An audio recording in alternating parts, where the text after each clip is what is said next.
to the Nth Degree, where we're talking about the latest trends, technologies, and innovations happening across the health and media spaces. I'm Amanda Preto, and I am back with Toby Catcher and Debbie McCrackis to bring you what's hot in the linear TV space.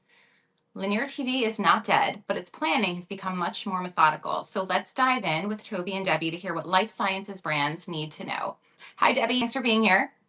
Thank you for having me. Yeah, so let's kick off. Tell us about the landscape. We know it's fragmented and we know that's a huge challenge for brands. So, how are you leading that and what is CMI doing in our approach to guide brands for where they can reach HCPs, caregivers, and patients? Yeah, definitely. It's a great question. So at CMI, we are always taking an audience first approach. And we begin by understanding how healthcare professionals and how patients are consuming video today rather than just buying linear or buying streaming, buying social video. So we're using an omnidynamic approach to reach our audiences at the right time with the right media, the right video, and the right creative. As the media landscape has become increasingly fragmented, especially with the rise of streaming, we've evolved our planning by leveraging our advanced audience data solutions, cross platform measurement to identify where audiences are spending their time consuming video and content. And really, are they looking at linear TV, again, streaming, social video? So we're trying to find them wherever those eyeballs are watching video.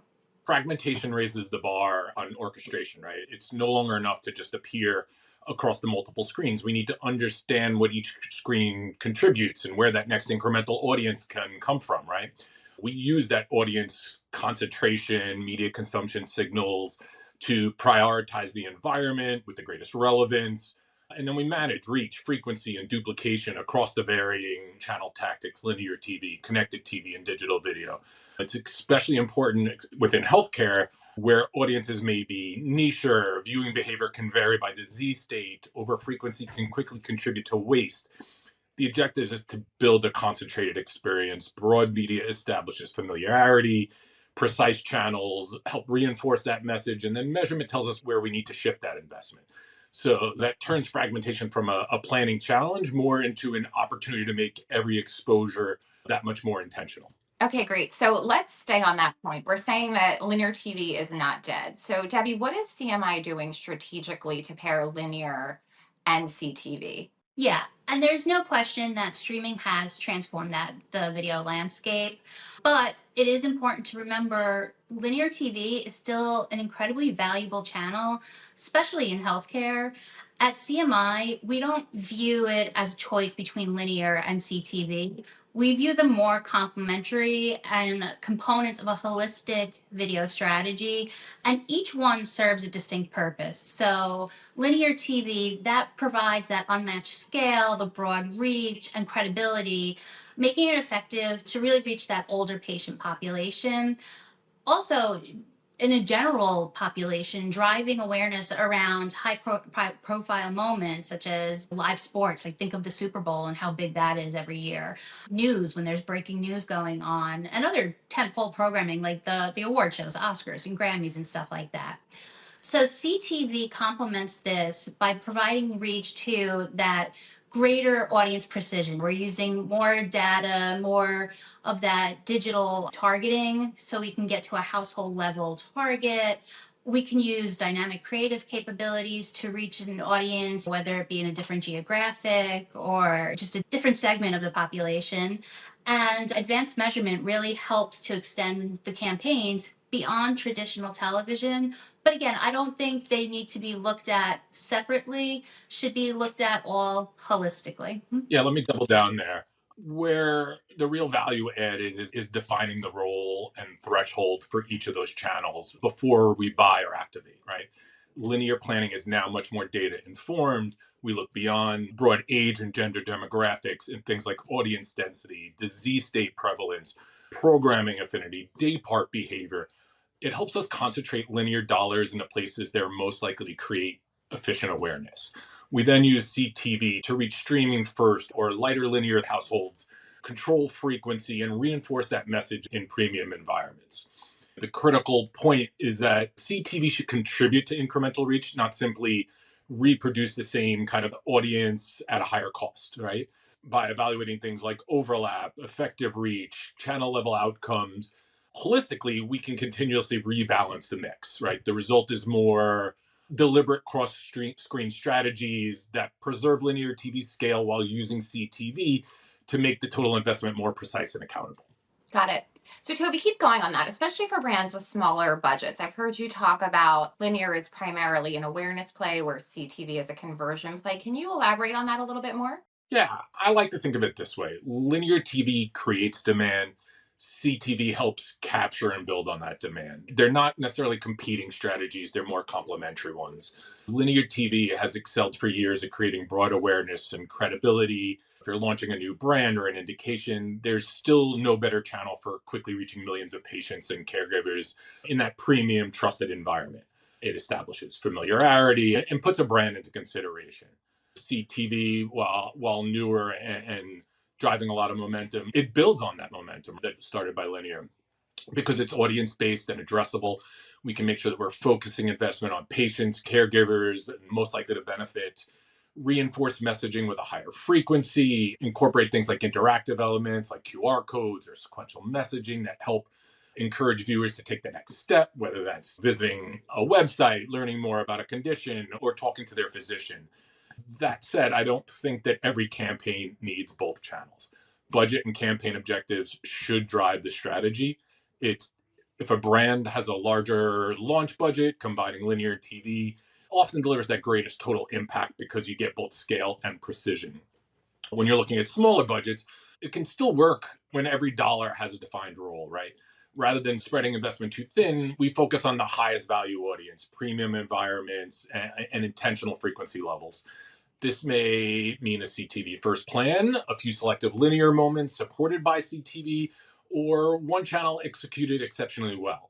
The objective is just not to check every box, it's to create that strongest path from awareness to action. Yeah, I'm going to just jump in too and say the nice thing about video is that it can be used anywhere in the marketing funnel.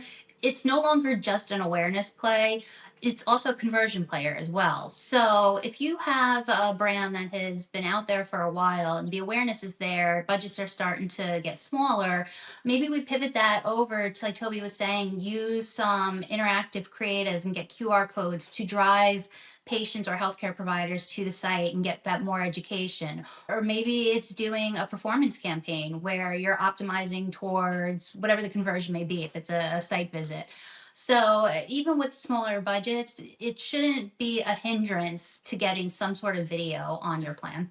Great. So, Debbie, can you talk to us a little bit more about how CMI Media Group is leveraging the data insights to achieve both that precision but also high reach opportunities? Yeah, at CMI, data isn't replacing any kind of broad reach media. It's making it smarter, especially with the rise of AI now.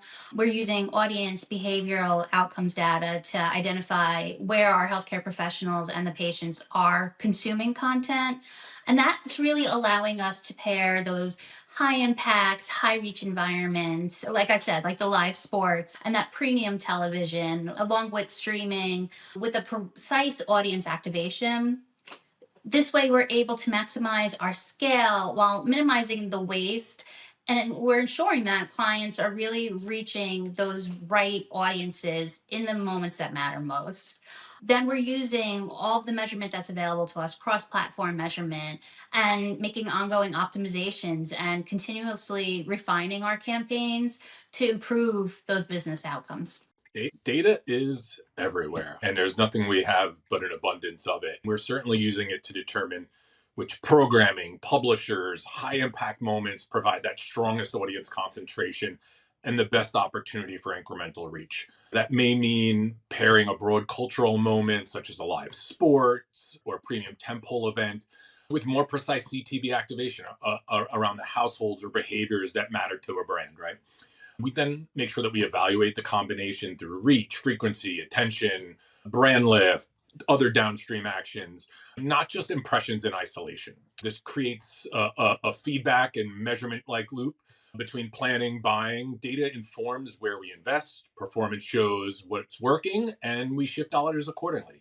It allows our healthcare brands to maintain scale, visibility, while making sure that high reach opportunity, more targeted, measurable, and accountable. Got it. Fantastic. In this era that we are living in where mass reach is no longer sufficient, what is one thing that brands can start doing today? Toby, let's start with you. Yeah, absolutely. One thing brands can start doing today is shifting the planning question from how many people can we reach to are we reaching the right people in the right environment with a message that can drive action? Mass reach still matters, especially in healthcare, but it can't be the only measure of success, right? A brand can reach millions of people and still miss the patients, caregivers, and HCPs who are most relevant to their business objectives. So that's why we encourage brands to start with that audience intelligence before making any channel decisions. Practically, that means defining audiences more precisely, using privacy safe data to understand patient HCP behavior, mapping that audience to the media environments where they're most engaged. And then from there, the brands can build a video strategy that combines scale with precision, whether that is linear for broad awareness, CTV for targeted reach and engagement, online video and social video for reinforcement and action. The other important step is just, I think we've touched on a couple of times, is connecting measurement back to the business goals. Instead of looking only at those impressions or completed views, brands need to evaluate incremental reach, frequency, brand lifts, site engagement, search activity, and other healthcare specific outcomes where appropriate to further those business outcomes. Yeah, I have to agree with Toby on this one. I think just looking at impressions and views is not enough. We need to start optimizing towards the outcomes. It's great when we have reporting and we see we have 10 million impressions. Okay, what did those 10 million impressions do? Are they driving those scripts? Are we getting people to the site? Is there a brand lift, new patient starts? So I think we need to hold our partners more accountable and say, okay, what is this 10 million impressions mean? How did we move the needle for our clients? Got it. Fantastic. Toby, Debbie, thank you so much for being here and to our audience for watching. We will see you next time on the Nth Degree.